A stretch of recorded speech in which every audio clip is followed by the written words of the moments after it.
Bismillahirrahmanirrahim. Alhamdulillah wassalatu wassalamu ala Rasulillah wa alihi wasahbihi wa man wala. Untuk kali ini kita akan teruskan lagi tajuk syurutul illah. Syarat bagi illah. Kata pengarang, al-illah hiya asasul qiyas wa murtakazuhu. Illah itu ialah asas bagi qiyas dan murtakazuhu, dan dia punya paksinya.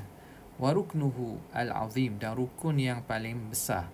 Wa ala asasi ma'rifatiha, dan atas asas mengetahui illah inilah wa tahaqquqi, dan atas memastikan dan menentukan illah itu, memastikan min wujudiha, adanya illah fil far'i, pada furu' yatimul qiyas, maka akan jadi sempurna qiyas. Jadi qiyas itu nak sempurna, nak mesti kita pastikan illah itu ada.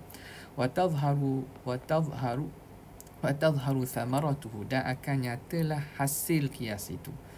Fayatabayyanu, maka jadi nyatalah lil mujtahidi, bagi mujtahid itu, annal hukma alladhi warada bihi nassu, bahawa hukum yang datang dengannya nas, laisa qasiran ala ma warada fih, bukan hanya terhad qasiran, terhad atas apa yang datang saja. Wa innama huwa hukmun fi jami'il waqa'i allati tatahaqqaqu fiha illatul hukm, tetapi dia juga hukum bagi semua situasi yang berlaku dan terjadi padanya illah hukum tersebut. Walihadza kullihi, dan kerana ini kesemuanya, wali ahammiyatil illah, dan kerana keutamaan dan kepentingan illah, la budda min tamhidin yubayyinu maqsudal illah, maka tak dapat tidak perlu ada pendahuluan untuk kita terangkan tentang apa tujuan illah, maksud illah. Ai al-ma'na al-istilahi laha, iaitu makna istilahi bagi illah, wal farqu bainaha wa baina ma yusamma bil hikmah, beza antara illah dan antara hikmat. Hikmat dan illah ini ada beza atau tidak? Fa idza ma tamahada zalika, apabila telah siaplah tersedialah pendahuluan itu, bayanna syurutal illah, maka kami akan terangkan syarat illah. Sekarang dia akan sebut beberapa muqaddimah pengenalan tentang illah ini. Minal muqarrari indal muhaqqiqina minal jumhur, antara perkara yang telah termaklum di kalangan ulama-ulama muhaqqiqin daripada jumhur ulama, annal ahkam asy-syar'iyyah, bahawa hukum syarak, ma syuri'at abatha, tidak disyariatkan secara sia-sia, min ghairi sababin, tanpa ada sebab, da'a ila tashri'iha, yang menuntut, yang membawa kepada pensyariatannya, wa maqasida, dan tanpa ada maqasid, yuradu tahqiquha, yang dikehendaki untuk dicapai. Jadi hukum yang Tuhan turun ni mustahil turun sia-sia, tidak ada sebab atau tidak ada maqasid. Wa innama syuri'at, tetapi hukum itu disyariatkan li maslahatil ibad, kerana maslahah hamba. Fil ajili wal ajil, pada masa segera. Al ajil ni masa segera, merujuk kepada dunia. Wal ajil, ajil itu makna masa akan datang, merujuk kepada akhirat. Jadi maslahah itu sama ada maslahah yang segera, iaitu di dunia, ataupun maslahah ajil, iaitu di akhirat. Wa li hadhil maslahatil maqsudati, wa hadhil maslahatul maqsudatu, dan maslahah yang diinginkan ini, yang dimaksudkan ini, innama jalaba manafi'a lahum, hanya saja dia akan mendatangkan manfaat bagi manusia. Wa imma, sama ada, jadi imma dia akan sama ada jalaba manafi'a lahum, maslahah ini sama ada dua, iaitu dia akan menarik manfaat, dia akan mendatangkan manfaat. Wa imma dafa'a adrara, wa innama dafa'a adraran wa mafasida, dia menolak kemudaratan dan mafsadah. Wa rafa'a, ataupun kita baca gini, imma jalbu, kita baca dengan masdar. Wa hadhil maslahatul maqsudatu imma jalbu manafi'a lahum, sama ada, kita baca jalbu dengan sirah masdar, menarik atau mendatangkan manfaat. Wa imma daf'u adrarin wa mafasida, ataupun menolakkan mudarat dan kemafsadatan. Wa raf'u haraji anhum, dan mengangkat kesukaran daripada mereka. Jadi dua. Maslahah ini dia akhirnya akan kembali pada dua. Sama ada mendatangkan manfaat atau menolak kemudaratan. Fal maslahatu biwajhaiha. Maslahah dengan kedua-dua aspek, sama ada menarik manfaat atau menolak mafsadah. Au bisyiqqaiha, atau dengan kedua bahagiannya tadi. Hiyal ba'ithul asliyu. Itulah dia pendorong asal ataupun sebab asal ala tashri' atas pensyariatan, amran au nahyan au ibahatan, sama ada suruhan, larangan ataupun keharusan. Jadi kalau kita perhatikan, ada hikmatnya di situ pada setiap suruhan, larangan dan keharusan. Sama ada benda itu ada manfaat yang Allah Ta'ala inginkan kembali pada hamba atau mudarat yang Tuhan ingin tolak daripada hamba. Wa ala hadha, maka di atas ini dalla istiqra'un nusus, telah menunjukkan oleh istiqra' nusus nas-nas syariat apabila diperhatikan satu-satu. Wa ahkamus syariah, dan hukum-hukum syariat. Wa sawa'un, dan sama ada kanat ibadatin, sama ada dia berbentuk ibadat, muamalatin ataupun muamalat. Fal Quran, jadi bila kita perhatikan, inilah ala hadha dalla istiqra' kita memerhatikan setiap nas dan hukum, sama ada ibadat atau muamalat, kita akan dapati dia tidak lari adanya manfaat yang ingin di Allah Ta'ala beri kepada hamba atau mafsadah yang Tuhan ingin jauhkan daripada hamba. Fal Quranul Karim ghaliban, maka Quran ghalibnya ma yaqranu bi hukmihi, ghalib dan kebiasaannya dia akan sertakan, ghaliban ma yaqranu, dia akan menyertakan dengan hukumnya al-hikmata al-ba'ithata, menyertakan hikmat yang membangkitkan atau menjadi sebab ala tashri'ihi, ke atas pensyariatannya, min jalbi naf'in, sama ada menarik manfaat, au daf'i dararin, atau menolak mudarat.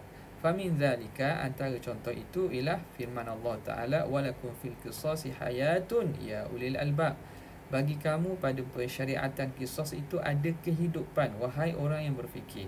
Wa a'iddu lahum mastata'tum min quwwatin wa min ribatil khayli turhibuna bihi aduwallahi wa aduwakum, dan persiapkan bagi musuh kamu itu, untuk memerangi musuh itu, apa yang kamu mampu daripada kekuatan, waribatil khail, dan juga kesiapan kuda-kuda perang, turhibuna bihi, supaya kamu dapat menakutkan dengannya musuh Allah dan musuh kamu. Innamal khamru wal maisiru wal ansab wal azlamu rijsun min amali syaitani fajtanibuhu la'allakum tuflihun.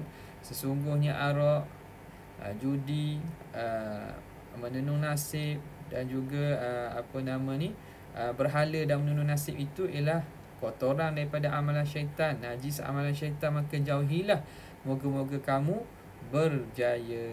Innama yuridu syaitan, kerana sesungguhnya syaitan ingin ayyuki'a bainakumul adawata wal baghdha, ingin melakukan antara kamu itu, meletakkan antara kamu permusuhan dan juga perpecahan, fil khamri wal maisir, pada khamar, pada judi, wa yasuddakum an dzikrillah, dan ingin menghalang kamu daripada mengingati Allah, wa anis salah, dan daripada sembahyang. Fahal antum muntahu, maka adakah kamu di kalangan orang yang berhenti, tidak akan melakukan perkara itu?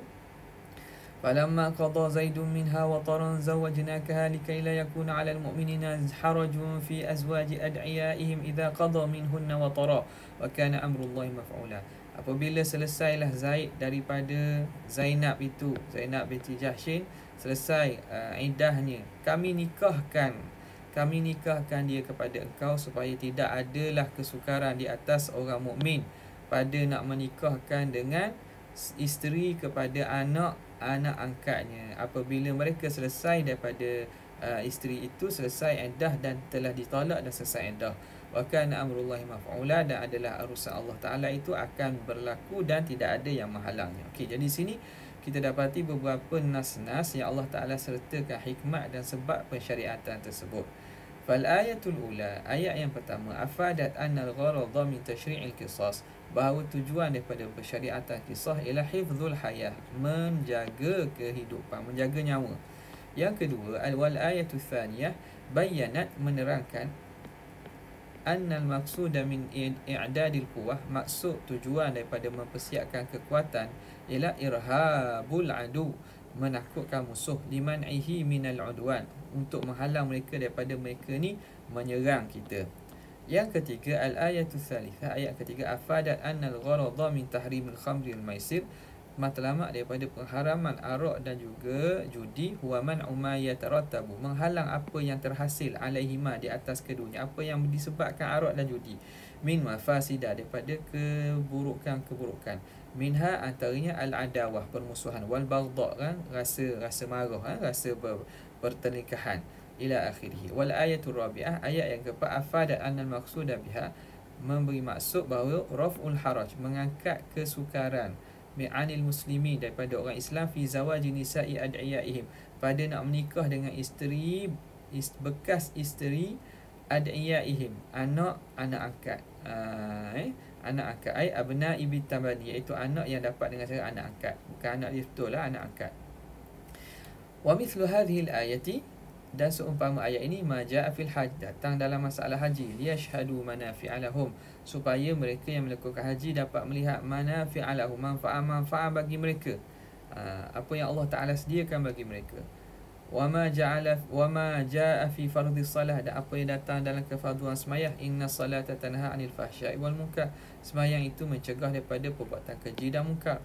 Wa mithluhu aidan tashri'u jaldi zani, antaranya pensyariatan jaldi zani, memukul orang penzina, wa zaniyah li maslahati hifdzil ansab, untuk tujuan menjaga nasab, wa qat'u yadis sariq, memotong tangan pencuri, li hifdzil amwal, untuk menjaga harta, wa hakadha. Was sunnatu, dan sunnah, hadis juga, salakat hadzal maslaka, juga menjalani jalan ini, faqad iqtarana, sungguhnya sunnah juga mengiringi fi mu'zamiha, pada kebanyakannya, ma yadullu, apa yang menunjukkan alal qasdi, atas tujuan, min tashri'aha, daripada pensyariatannya, sarahatan, sama ada secara jelas. Contoh, mithlu qawlihi sallallahu alaihi wasallam, ya ma'asyaras syabab, wahai sekalian pemuda, man istata'a al-ba'ata, siapa yang mampu untuk mencari mas kahwin, kemampuan untuk beri nafkah dan mas kahwin, falyatazawwaj, maka hendaklah dia menikah. Fa innahu aghaddu lil basar, kerana dia menundukkan pandangan, dapat menundukkan pandangan. Wa ahsanu lil farji, dapat menjagakan bagi faraj. Faman shalla bin nas, dan hadis lain lagi Nabi pesan, faman shalla bin nas, siapa yang bersembahyang menjadi imam dengan makna orang ramai, falyukhaffif, hendaklah diringkaskan sembahyang. Imam janganlah panjang sangat. Fa inna fihimul marida, kerana di kalangan mereka ada orang sakit, wa dhaif, orang lemah, wa dzal hajah, dan orang yang mempunyai hajat. Fal maqsudu min tashri'il ahkam, dan maksud daripada pensyariatan hukum ialah tahqiqu maslahatil ibad, ialah untuk memastikan adanya maslahah hamba. Wa hadhil maslahatu, dan maslahah ini, hiya tusamma bi hikmatil hukm, dinamakan sebagai hikmah hukum, au minnatihi, ataupun ditamakan hikmatil hukm, wa minnat, apa nama ni, dinamakan bi hikmatil hukmi, ma'in, ataupun dinamakan ma'innatuhu, bimas ma'innatihi, ma'innatihi. Fa hikmatul hukmi, maka hikmat, ni tak jelas, nanti tengok balik lah ni, okey. Fa hikmatul hukmi, maka hikmat hukum, ya maslahah, tapi makna samalah, iaitu tujuan daripada maslahah ini, ataupun maslahah inilah yang dinamakan sebagai apa? Dinamakan sebagai hikmat pensyariatan. Hikmat pensyariatan. Hikmatil hukum, ataupun ma'innatihi. Ma'innah makna apa dia? Tempat bagi hikmat tersebut. Boleh kata gitulah. Dia ma'innah ini dengan maksud mazinnah. Ma'innah dengan maksud mazinah. Ini tak jelas kalau betul lah ma'innatihi iaitu mazinnatihi, tempat ataupun tempat adanya hukum tersebut. Apa hikmatnya? Fa hikmatul hukmi, maka hikmat bagi hukum itu hiyal maslahah, iaitulah maslahah min jalbi naf'in, daripada menarik manfaat, wa daf'i dararin, dan menolak mudarat. Arada syari'u tahqiqaha, yang syari' ingin untuk dicapainya, bi tashri'i dzalikal hukmi, untuk dengan cara disyariatkan hukum tersebut. Illa, namun kecuali annal mulahadha, tetapi apa yang dapat kita perhatikan, anna syari'ata, bahawa syariat ghalibnya la yarbitu al-hukma bihikmatihi, ghalibnya syariat tidak mengikat hukum dengan hikmat, wujudan wa adaman, secara ada ataupun tiada. Dia tidak ikat dengan hikmat, kerana hikmat ni benda yang tidak dikata tidak spesifik. Dia benda yang bersifat terlampau, kita kata terlampau subjektif. Maka bila gitu, wa innama tarbituhu, nyatanya syariat ni tarbituhu, dia ikatkan hukumnya bi amrin akhar, dengan perkara lain, min sya'ni rabtil hukmi, yang daripada sifat untuk diikatkan hukumnya, wa btinaihi, dan dibinakan hukum di atasnya itu, an yuhaqqiqa, bahawa dia dapat mencapaikan hikmatal hukmi, mencapai hikmat hukum, ai al-maslahatal maksudata minhu, iaitu maslahah yang dimaksudkan daripadanya, kama fi ibahatil fitri, sebagaimana keharusan berbuka fi Ramadan. Fahadzal hukmu, maka hukum ini lam yurbat, tidak diikat, lam yurbat bihikmatihi, dengan hikmatnya, wahya daf'ul masyaqqah, iaitu menolak masyaqqah, wa innama rubita, tetapi dia diikat bi amrin akhara, dengan perkara lain, min safarin, daripada musafir, au maradin, ataupun sakit, lianna sya'na bihadzal rabti, kerana keadaan sifat ikatan ini, an yuhaqqiqa, dia dapat mentahqiqkan, mencapaikan hikmatal hukmi. Okey, nampak? Jadi apa nak beritahu sini secara khulasahnya dalam perenggan ni, betul, hukum itu dia ada kait dengan hikmat, tapi pada kebanyakannya hikmat ini, kerana sifatnya dia tidak spesifik, dia payah dan dia tidak boleh kita dhabitkan dia, maka syariat beralih kepada mengkaitkan atau mengikat hukum dengan hikmat, dengan diikat hukum dengan illah. Ni kata illah ni, illah yang kita akan belajar nantilah. Kerana hikmat sifatnya dia terlampau umum dan dia tidak ada dhabit, dia tidak spesifik, dipanggil ghairu mundhabit. Istilahnya dia tidak mundhabit, tidak spesifik, dia tidak dapat kita dhabitkan dia. Maka kerana itu dia tidak ikat dengan hikmat, hukum diikat dengan illah. Kerana illah ni dia sifat yang mundhabit, sebagaimana yang akan diterangkan nanti, Okey. Wasababu fi hadzal maslak, dan sebab pada jalanan ini, annal hikmata, bahawa sesungguhnya, kenapa tidak diikat dengan hikmat, annal hikmata qad takunu khafiyatan, kadang-kadang dia itu tersembunyi, la yumkinu tahaqququ, tidak mungkin untuk ditahakkuk, diyakini, min wujudiha, daripada adanya dia. Payah kadang, sebab dia benda yang subjektif, payah untuk kita nak tengok ada tidak. Fala yumkinu, maka tidak mungkin, bina'ul hukmi alaiha, kita nak bina hukum di atas hikmat, kama fi ibahatil bai', sebagaimana keharusan jual beli, wasairil muawadat, dan lain-lain bab pertukaran. Fa inna hikmata ibahatiha, kerana sesungguhnya hikmat keharusannya ialah apa? Daf'ul haraji anin nas. Sebab apa disyariatkan muamalah? Untuk mengelak atau mengelakkan kesukaran daripada manusia, bisa dihajatihim, dengan ditunaikan hajat-hajat mereka, al-masyru'ah, yang dibenarkan. Wal hajah, okey, hajat, nak tunai hajat manusia tu amrun khafi, dia perkara yang tersembunyi. Macam mana kita nak tahu hajat seseorang tu? Adakah boleh kita nampak jelas? Tak, hajat tu benda berkaitan dengan hati. Farabtu syari'i al-hukma, maka farabata, maka telah mengikat oleh syari' hukum itu, bi amrin akhara, dengan perkara lain, zahirin, yang lebih zahir, huwa mazinnatu, iaitu yang menjadi tempat kebarangkalian, tempat kemungkinan, huwa mazinnatu tahaqqukil hajah, tempat kemungkinan adanya, wujudnya hajah, Apa dia? Wahiyal ijab wal qabul, iaitu ijab qabul. Jadi berlakunya pertukaran ataupun muamalat tersebut bukan syariat tidak ikat dia dengan kita kata keredaan. Dia dalam proses pertukaran ataupun jual beli ni. Jual beli sekarang ni kita nak tahu jual beli itu berlaku atau tidak ialah kenapa? Kena makna penjual redha menjual barang, pembeli redha membayar barang. Okey, redha ni hajat dia tu ada yang ditakbirkan dengan keredaan hati, dan hajat dia perkara yang tersembunyi, kita tak dapat tahu. Jadi syarak dia tidak ikat dengan redha tu, sebab redha tu amrun khafi, perkara tersembunyi. Maka dia diikat dengan apa? Dengan ijab qabul.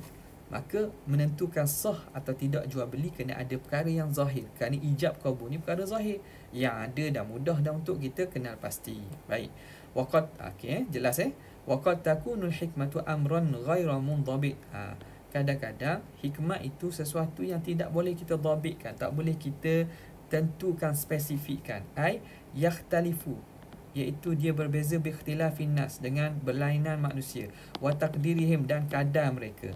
Wala yumkinu bina'ul hukmi, maka tak boleh kita bina hukum alaihi, di atas perkara yang tidak tentu ini. Li'annahu yuaddi ila ittirab, kerana dia membawa kepada kepincangan. Ittirab ni makna tidak statik, dia tidak tekal. Dia boleh berubah-ubah. Dia boleh berlaku tidak tentuan. Wal fawda ni makna huru-hara fil ahkam, pada hukum. Sekejap macam ni, padahal benda masalah sama, tapi kerana orang yang berbeza, hajat berbeza, macam mana kita nak tiba-tiba dia boleh, dia tak boleh? Jadi fawda, akan jadi kacau. Fala yastaqimu amru taklif, maka tidak akan jadi lurus urusan taklif. Wala yataridu, maka tidak akan jadi statik, tidak akan jadi konsisten. Yatarid makna konsisten, tidak akan jadi sama. Wala yandabit, dan tidak akan dapat dispesifik dan ditentukan. Watakthuru, dan akan jadi banyaklah dakwaan litahalluli, untuk melarikan, untuk keluar daripada hukum. Jadi macam-macam orang akan dakwa, kata saya ada alasan ni, cuba helah untuk keluar, untuk melarikan daripada hukuman itu, sebab perkara hikmat itu tidak dapat dispesifikkan dia. Maka faibahatul fitri lil musafir, keharusan berbuka bagi orang musafir fi Ramadan, pada bulan Ramadan mathalan, hikmatnya apa dia? Hikmatuhu daf'ul masyaqqah, ialah menolak masyaqqah, kepayahan. Wahia amrun takdiriyun, dan itu perkara yang takdiri, yang makna kita kata subjektif, berubah ikut kadar masing-masing. Ghairu mundhabitin, tidak spesifik, tidak tertentu. Maka farabata syari'u, jadi orang tu masyaqqah, boleh jadi orang yang musafir, dia musafir dalam keadaan selesa, dia tak ada masyaqqah. Orang yang musafir di keadaan payah, dia ada masyaqqah. Jadi macam mana kita nak tentukan ni? Maka dia tidak boleh ditentukan. Maka syari' farabata syari'u hadzal hukma bi amrin mundhabitin, dengan satu perkara yang mundhabit, yang spesifik dan tertentu. Wa huwa safar, iaitu dikaitkan dengan musafir itu sendiri. Awil maradi, ataupun sakit. Lianna kulla minhuma, kerana setiap daripada keduanya, musafir dan sakit itu, mazinnatu tahqiqi hikmatil hukmi, ialah tempat kemungkinan adanya hikmat hukum, ataupun tempat yang memang ghalibnya ada hukum tersebut, hikmat hukum tersebut. Maka dikaitkan dengan safar. Bila ada ilah musafir, maka siapa-siapa saja boleh mengambil rukhsah itu dengan syaratnya. Wa mithluhu aidan, dan seumpamanya juga tasyri'us syuf'ah, pensyariatan hak syuf'ah li daf'i darar, untuk menolakkan mudarat. Wad dararu, dan mudarat ini ghairu mundhabit, mudarat tu kita tak boleh nak tentukan dia yang subjektif, tidak mundhabit.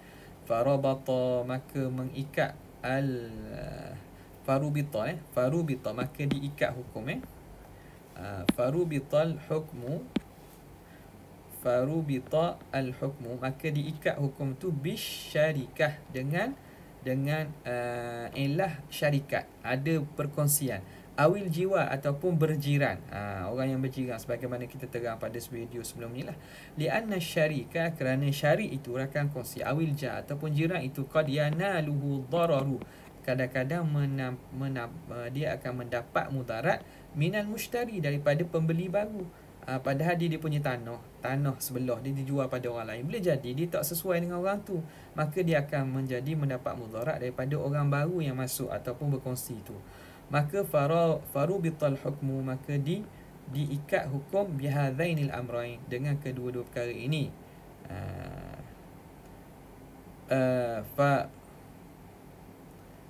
Farubital hukmu bihadzainil amrain, dengan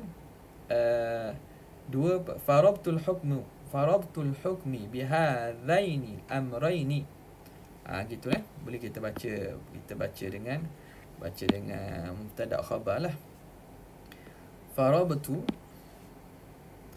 Farabtu al-hukmi, maka ikatan hukum dengan dua perkara ini ialah mazinnatu, ialah tempat ghalib, tempat pada kebiasaannya, sangkaan pada kebiasaannya dapat daf'id darar, menolakkan kemudaratan.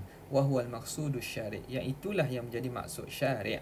Fal hikmatu, maka hikmah itu li khafaiha, kerana sifatnya tersembunyi, au adamin dhibatiha, ataupun kerana dia tidak mundhabit, tidak jelas dan spesifik, lam turbat bihal ahkam, maka tidak diikat dengan hikmat tu hukum ghaliban, pada ghalibnya. Wa innama rubitat, hanya diikat bi amrin zahirin, dengan perkara yang zahir, yang jelas, mundhabit, yang spesifik, yang tertentu. Wa huwa mazinnatu, yang itulah yang menjadi mazinnatu tahaqquqi, tempat kesangkaan berlakunya hikmat hukum.